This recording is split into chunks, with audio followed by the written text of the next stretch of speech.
Hello students, welcome to my YouTube channel Sahaj classes. तो आज इस वीडियो में हम डिस्कस करेंगे हम इक्विलिब्रियम कांस्टेंट को नर्नस्ट इक्वेशन से कैसे निकालेंगे। तो नर्नस्ट बोलो या नस्ट बोलो, वो आपकी चॉइस है। तो क्या निकालेंगे आज हम? Equilibrium constant from Nernst equation.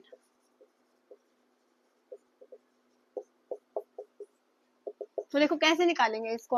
हमने डिस्कस की थी इससे पहले वाली वीडियो में। हमने डिस्कस किया था कि कैसे हम डेराइव करेंगे नस्ट इक्वेशन को। तो वहां पे हमने क्या लिखा था कि जब भी हमारा टेम्परेचर होगा, पहले हम सिंपल लिखते हैं। क्या था वहां पे? ई शेल किसके इक्वल होगी? ई नोट शेल माइनस में R T by N F. क्या था? L N. और यहाँ पे था concentration of product divide by concentration of reactant. ये था ना। और आयंस की होगी, सॉलिड की कंसंट्रेशन हमेशा 1 होगी, ये हमने लिखा था। लेकिन जब यही कंडीशन हमने 298 केल्विन पे ली थी, तो वहां पे क्या था? ई शेल किसके इक्वल हो जाता है? ई नोट शेल माइनस में टू। यहाँ पे हम लिख सकते हैं 0.0591 divide by N, number of electrons. और यहाँ पे एल एन किस में चेंज होगा? लोग में।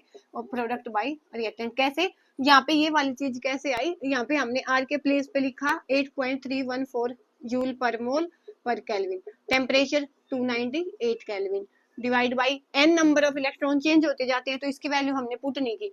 ये क्या होता है? 965 कोलम पर मोल। तो यहाँ से ये कैंसिल हो जाता है, ये कैंसिल हो जाता है। तो ऐसे करके ये वाली जो वैल्यू है ये इतनी बच जाती है। ठीक है, तो ऐसे आपने इसको निकालना था। और ये जूल पर कोलम्ब क्या हो जाता है? वोल्ट हो जाता है। तो यहाँ पे वोल्ट था और यहाँ पे वोल्ट ही बच जाता है। तो ऐसे हमने इसको कैलकुलेट किया था। तो ये वाली चीज आई थी जब। और साथ में क्या था? एल एन था ना। तो यहाँ पे क्या लिखा था हमने? 2.303 लोग। इन सब की मल्टीप्लाई करके हमारे पास ये वाली इक्वेशन आई थी। तो ये दोनों इक्वेशन हमारे पास आई थी।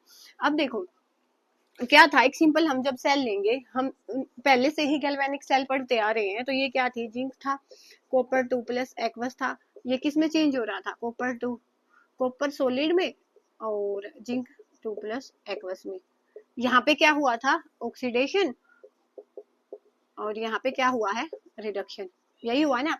तो अब क्या था यहाँ पे? देखो इक्विलिब्रियम की जो यूनिट थी 11th क्लास की, उसमें भी आपने पढ़ा होगा। मैंने भी अपने चैनल पे इक्विलिब्रियम वाले टॉपिक को अच्छे से एक्सप्लेन किया है, वो देख सकते हो आप। इक्विलिब्रियम में क्या होता है? इक्विलिब्रियम में हम ये नहीं बोल सकते कि रिएक्टेंट और प्रोडक्ट है दोनों की अमाउंट इक्वल हो जाए। इक्विलिब्रियम का मतलब होता है कि जब जितना अमाउंट ऑफ रिएक्टेंट है प्रोडक्ट में चेंज होगा, उतना ही अमाउंट ऑफ प्रोडक्ट वापस से रिएक्टेंट में चेंज होने लगे। मींस ओवरऑल जो चेंज होगा रिएक्टेंट और प्रोडक्ट की कंसंट्रेशन में, वो हमें कांस्टेंट दिखे, उस टाइम पे हम क्या बोलते हैं? हमारा ये क्या है? इक्विलिब्रियम में है। देखो स्टार्टिंग में क्या होता है, हम यहाँ पे क्या लिख सकते हैं?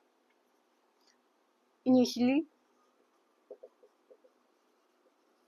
Initially concentration. देखो रिएक्शन फॉरवर्ड जा रही है, तो जो कंसंट्रेशन है वो Zn2 प्लस आयन की वो क्या होती जाएगी? इंक्रीजिंग होती जाएगी। इंक्रीजिंग। एंड जो ये रिएक्टेंट है वो कम होता जाएगा, Cu में चेंज होता जाएगा। And Cu2 plus is decreasing. Starting में होता है ऐसी। और जो हमारी वो होती है वोल्टेज होती है, वोल्टेज कीप्स ऑन डिक्रीजिंग। जो वोल्टेज है वहां आ रही है वो कम होती चली जाती है। ठीक है, ये तो था इतना। उसके बाद सेकंड क्या होगा? एक टाइम ऐसा आएगा जहां पे क्या होगा कि जितने जो रिएक्टेंट और जो प्रोडक्ट है उनकी जो चेंज है वो क्या दिखे? कांस्टेंट दिखे। जैसा हमने देखा था नो चेंज होता था जब बिल्कुल जो इलेक्ट्रोकेमिस्ट्री यूनिट का फर्स्ट टॉपिक हमने डिस्कस किया था, वहां पे क्या था कि जब हम वोल्टेज को लेते हैं एट इनिशियल 1.1 वोल्ट, तो वहां पे क्या था? जो ये रिएक्शन है वो क्या होती है? इक्विलिब्रियम पे होती है। ना फ्लो ऑफ इलेक्ट्रॉन होता है, ना फ्लो ऑफ करंट होता है। तो हम क्या बोल सकते हैं कि when there is no change in concentration of Zn2 plus and Cu2 plus, then it is said to be in equilibrium। ये किस पे बोलेंगे? हम इक्विलिब्रियम पे बोलेंगे। ठीक है, तो ये वाली चीज आपको पता होनी चाहिए। उसके बाद हमने देखा था क्या? उसके बाद क्या बताना चाहिए आपको कि इक्विलिब्रियम पे हमारी जो ई शेल है वो क्या हो जाती है? 0 हो जाती है। क्योंकि रिएक्शन तो कोई होती नहीं एट इक्विलिब्रियम, कोई करंट फ्लो नहीं होता, कोई वो नहीं होता, तो ई शेल क्या हो जाती है? 0। तो मैं आपको इस वाली इक्वेशन लिखूं, यहाँ पे हम ई शेल के प्लेस पे क्या लिखे? 0। ई नोट शेल माइनस में RT बाई N, यहाँ पे 2 प्लस से 2 में गया तो कैसे रिएक्शन लिखते हैं हम, ये प्लस में 2 इलेक्ट्रॉन Cu, तो दोनों ही रिएक्शन में 2 इलेक्ट्रॉन इन्वॉल्व हुए हैं, तो 2 F ln of product by reactant, तो प्रोडक्ट में कौन से आयन है, Zn 2 प्लस, और यहाँ पे कौन से आयन है, Cu 2 प्लस। तो सिंपल हम ये लिखेंगे इसकी। अब ये वाली देखो, जब भी इक्विलिब्रियम में चीज होती है तो वहां पे इक्विलिब्रियम कांस्टेंट किसके इक्वल होता है, concentration of product divide by concentration of reactant. तो ये वाली चीज किसके इक्वल हो जाएगी, यहाँ से जो Zn2 प्लस की कंसंट्रेशन है और Cu2 प्लस की कंसंट्रेशन है वो किसके इक्वल हो जाएगी, Kc which is equilibrium constant. यहाँ पे हम इसको इस साइड लेके आए, इस तरफ लेके आए, तो ये बचेगा इनोशियल is equal to RT by 2F ln Kc। तो ये वाली जो है रिएक्शन वो यहाँ पे बचेगी। अगर हमने यहाँ पे लिखनी है किस पे, 298 केल्विन पे, एट 298 केल्विन, तो ये वाली जो रिएक्शन है ये वाली इसके इक्वल हो जाएगी, E naught cell 0.0591 divide by n log of Kc, तो इसके इक्वल यहाँ पे हो जाएगी। और इस वाली रिएक्शन में 2 इलेक्ट्रॉन इन्वॉल्व है, तो यहाँ पे हम मिटा के क्या लिख सकते हैं, 2। तो ये वाली चीज आपको पता चाहिए। तो ऐसे हम निकालते हैं इक्विलिब्रियम कांस्टेंट। अभी निकला नहीं है, मैं दिखाऊंगी आपको कैसे निकालेंगे हम।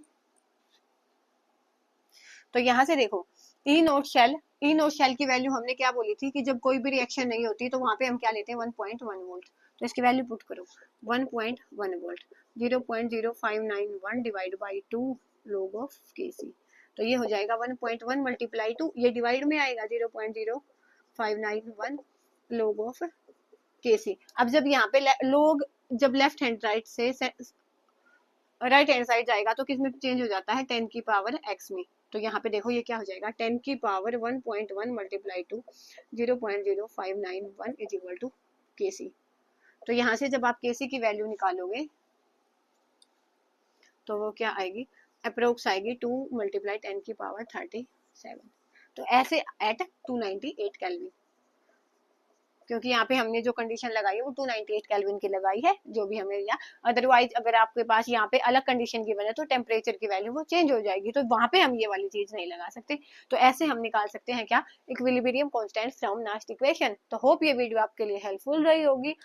नेक्स्ट वीडियो में मिलेंगे हम नेक्स्ट टॉपिक के साथ, तब तक के लिए धन्यवाद। Thanks for watching my video.